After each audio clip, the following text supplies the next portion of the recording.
ये कहानी एक सच्ची घटना पर आधारित है। ये घटना जॉन के साथ हुई थी जब वो अपने कॉलेज के दिनों में एक छोटी सी पिज़्ज़ा शॉप में पार्ट टाइम जॉब करता था। एक रात लगभग 1 बजे जब जॉन अपनी शिफ्ट खत्म करके घर जाने ही वाला था, तभी अचानक शॉप का फोन बजता है। जॉन ने फोन उठाया तो दूसरे तरफ एक आदमी बहुत ही धीमी अजीब सी आवाज में ऑर्डर दे रहा था।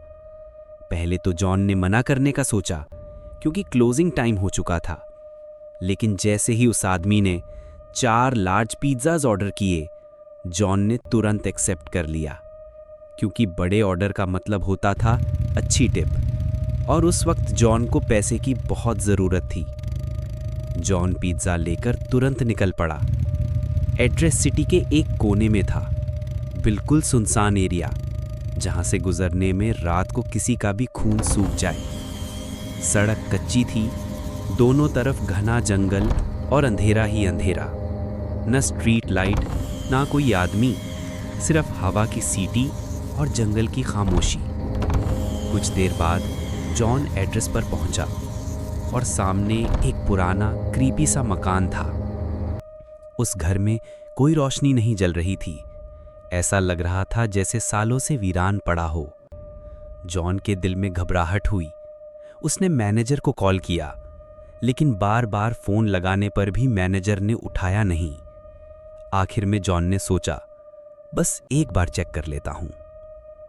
जैसे ही वो घर के करीब गया, अंदर एक लाइट ऑन हो गई। उसके दिल को थोड़ा सहारा मिला।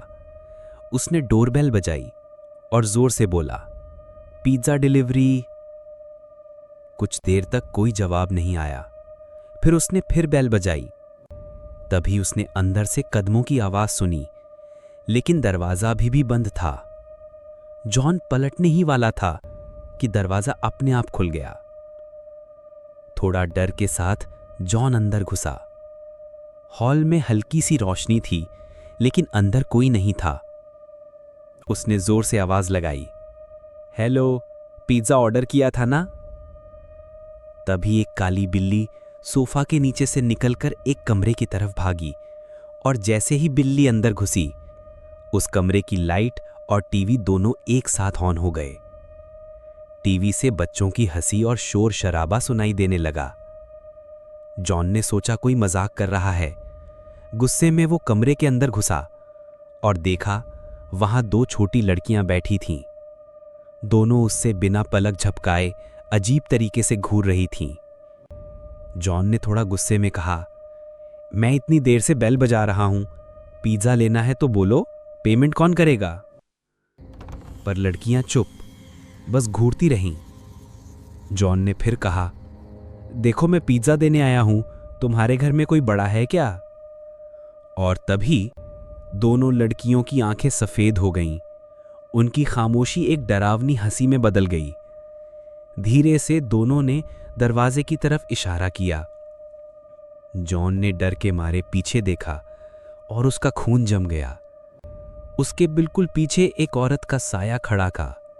इतना भयानक चेहरा कि जॉन के हाथ से पिज़्ज़ा के डब्बे गिर गए।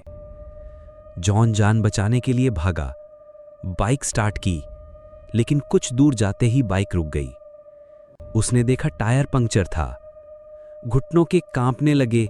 उसने पुलिस को फोन किया और उसी वक्त रियर व्यू मिरर में उसने देखा वो औरत और दोनों लड़कियां बाइक के पीछे खड़ी थी, उसकी तरफ धीरे धीरे बढ़ते हुए।